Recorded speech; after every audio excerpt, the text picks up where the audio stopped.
Hi fam! Welcome to my channel. This is Miss Tina Che. For today's video fam, pupunta tayo ng Landers para mag-grocery. Nandito pa kami sa Katipunan Street on the way to UP Town Center kung saan yung Landers fam. So ayun, nagkasama namin si Cordapia. Ayan, nag-enjoy siya fam habang nagta-travel kami.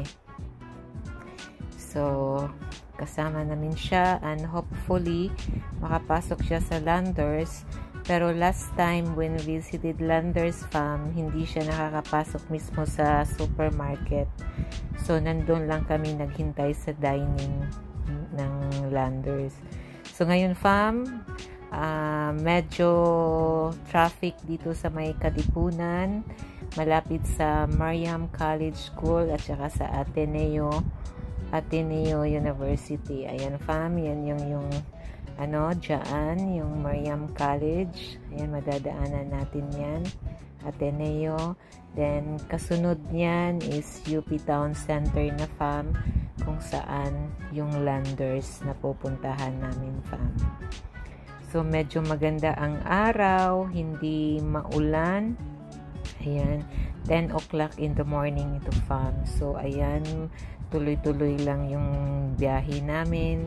Walang traffic. Ayan, okay naman yung travel namin fam. So, malapit lang kami dito sa UP Town Center fam kasi dito lang kami sa Quezon City nakatira. So, ayan fam, tuloy-tuloy lang. So, baybayin na natin. Ayan, malapit yan yung village na yan na La Vista Village kung saan mga expensive houses yung nandyan. Ayan, Petron. So, dito talaga yung way namin lagi.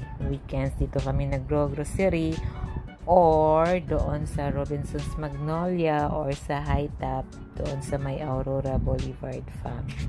So, ayan si Cordapia kasama namin. Excited siya na makapunta ulit sa Landers kahit hindi siya makakapasok mismo sa supermarket. So, ito na fam. Dito na tayo. Papasok na tayo sa UP Town Center. Ayan fam. Dito yung Landers. Yung building na yan. Nandyan yung Landers. So, diretso tayo. Doon tayo mag-parking sa dulo. Ayan. So, ayan fam. So, tuloy-tuloy lang yung travel natin. Mas maganda mag-grocery fam kung maaga pa para hindi maraming tao. Ayan, hindi busy yung cashier at makapili ka ng maayos. At saka yung mga paninda is fresh pa talaga siya fam. So, ayan, dito na tayo. Papasok na tayo. Malapit na tayo sa parking area. Kuha na lang tayo ng ticket. Parking ticket fam. Ayan. So, yung first na building yan, yun yung parking area fam. So, dito lang kami sa labas magpa-parking, malapit sa Landers. Hindi na kami aakyat. Pero pag yung mga kasama ko, yung sister ko fam, lagi kaming umaakyat dyan sa taas. Ayaw kasi nila dyan mag-parking sa open area kasi mainit na daw. So, lagi kami doon sa taas. Ngayon, iba naman yung kasama ko. So, dito kami malapit sa Landers magpa-parking at hindi kami aakyat fam. Dito na. Ayan. Diyan na kami. Papasok na kami. At nandyan na mismo yung Landers fam. Okay fam? So, tamang-tama din fam since nabaha yung kotse namin. So, dito kami magpa-parking sa labas para kahit papano naman matuyo. Actually, tuyo naman. Pero mas maganda pa rin na mas tuyong-tuyo yung loob ng kotse. Kasi mahirap, mangangamoy. Pero na-vacuum naman, nalinis naman everything after sa baha. After ng Karina typhoon. So, baba, ayan na fam, naglalakad na yung kasama namin. Ayan, bit-bit niya si Cordapia. Yan yung Landers Fam. At dito yung Mercado Supermarket. Pag UP Town Center Fam, yung supermarket nila is Mercado.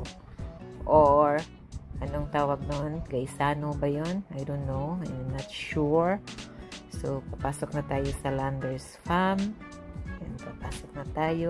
Pero, fam, 100% hindi makakapasok si Cordapia mismo sa supermarket.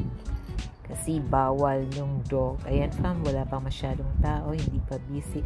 Tignan nyo, tahimik pa yun ang grocery. So, maganda makapamili tayo ng maayos.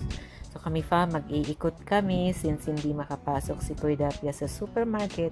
Maghanap kami dito yung tinatawag nilang para sa pets. Kaso lang fam, medyo open.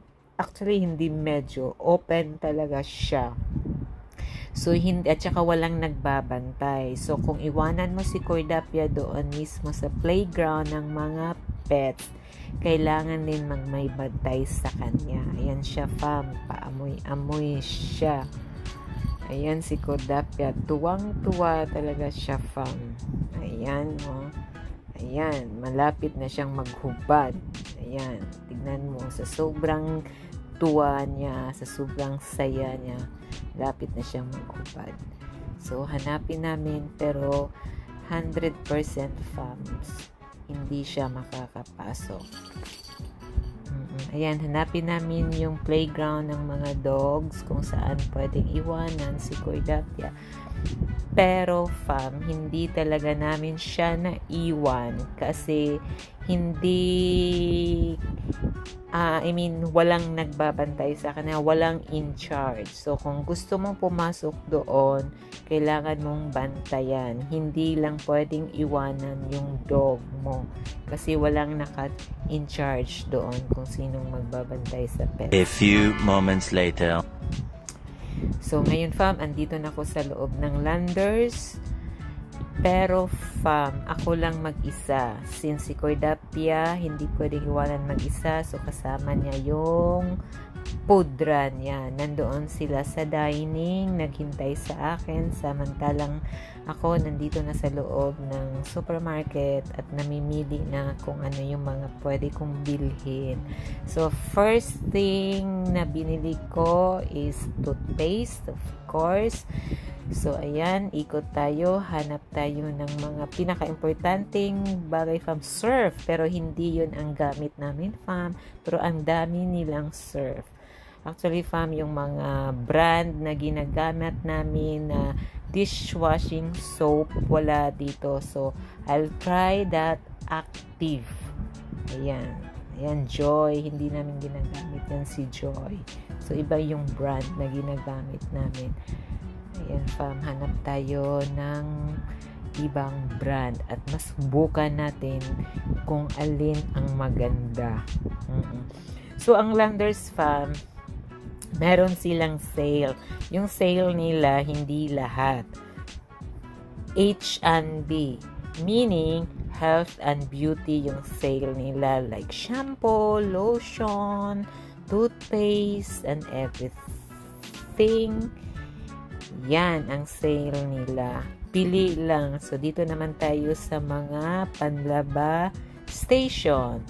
Ayan, may Tide, Ariel, Surf, ayan, Breeze.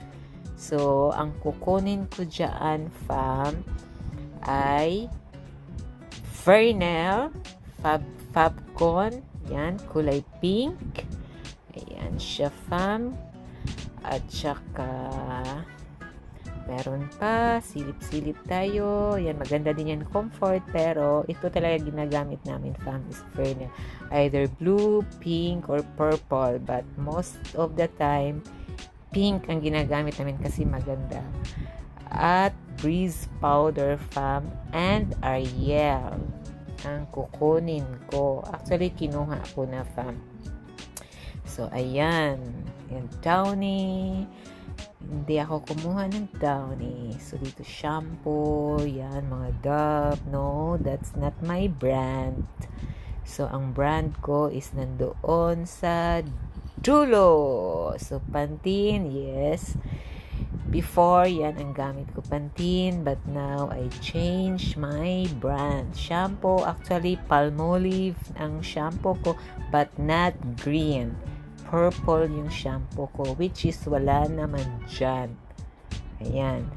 Pero kumuha ako ng kulay green na shampoo na Palmolive, pero hindi ko ginagamit. So, yung purple shampoo na Palmolive wala dyan. So, lipat naman tayo sa ibang station. A few moments later. So, maghanap tayo ng kape. Ayan. Hanap ako ng kape, fam. Alam nyo na. So, kape-kape minsan. So, ayan, fam. Ayan, mag-iikot muna si Miss D kung saan yung kape hanapin natin. So, sobrang laki ng Landers, fam. Ayan. So, kino-compare ko yung mga prices nila. Yung sa Landers, sa S&R, sa High Top, sa Robinsons, Easy Mart, Shopwise, at saka sa SM Supermarket. So, depende sa klase sa mga brand. Minsan, meron sila mababa ang presyong brand na to, doon, mataas, ganyan, hindi lahat parehas. So, ayan, fam, San Marino. Kumuha ako ng San Marino Yellow. Ayan, dito tayo sa mga canned goods. Ayan. So, pag canned goods, fam, Century Tuna Flakes and Oil lang yung kinukuha ko. So, na-try namin to once, yung San Marino, yung maliit, pero okay naman. So, kumuha ako ng San Marino. Tsaka itong Founders na luncheon meat, okay din to. So, I get 2 cans of less sodium na Founders o luncheon meat. So, less sodium yung kinuha ko. Tapos, kasi meron kaming regular. At ito naman, fam, sardines. Masarap na sardinas to from Portugal. So, kumuha din ako ng 3 box na sardinas. Na-try ko na kasi ito. So, medyo masarap siya. Unlike dyan, yan, kumuha ko. That's from Portugal. Masarap siya, fam, para sa sandwich mo, sa sinangag. Bye for now, fam, and see you on my episode 2.